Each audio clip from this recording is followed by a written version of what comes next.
Et du progrès, la patrie ou la mort nous vaincrons. Le Centre pour la gouvernance démocratique, dans le cadre du programme Faso Veille, a organisé un colloque de réflexion sur les réformes envisagées par le gouvernement burkinabé. Il s'est tenu les 27 et 28 octobre 2023 à Ouagadougou. C'est le secrétaire permanent du laboratoire citoyenneté, M. Armand Joseph Kaboré, qui a procédé au lancement de ce colloque. Nous ne doutons pas que cette activité va produire des résultats pertinents, innovants. Pour nous, les réflexions qui vont être issues de cette rencontre connaîtront de suite grâce à la pertinence de notre argumentation, grâce à la pluralité des opinions, mais aussi en comptant sur la bonne foi et la volonté affichée des gouvernants. Dans un premier temps, nous allons faire de l'économie. La première journée a été consacrée au panel.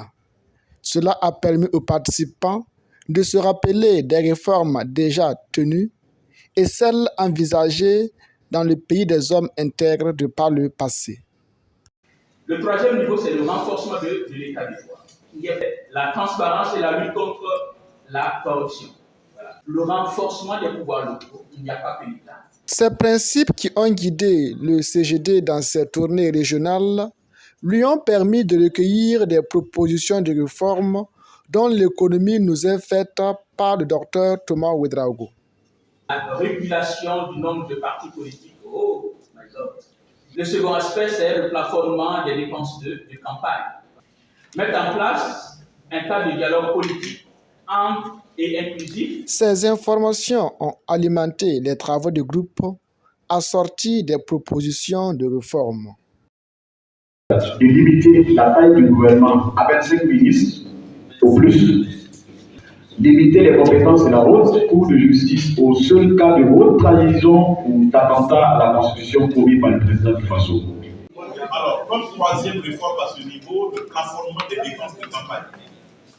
Mais je n'ai pas vu où on demande de limiter aussi le nombre des OSC. Parce que ce n'est pas les partis politiques et ceux qui polluent. Merci au comité d'organisation. C'est avec satisfaction que M. Kaboré a procédé à la clôture de ce colloque en remerciant vivement tous les participants.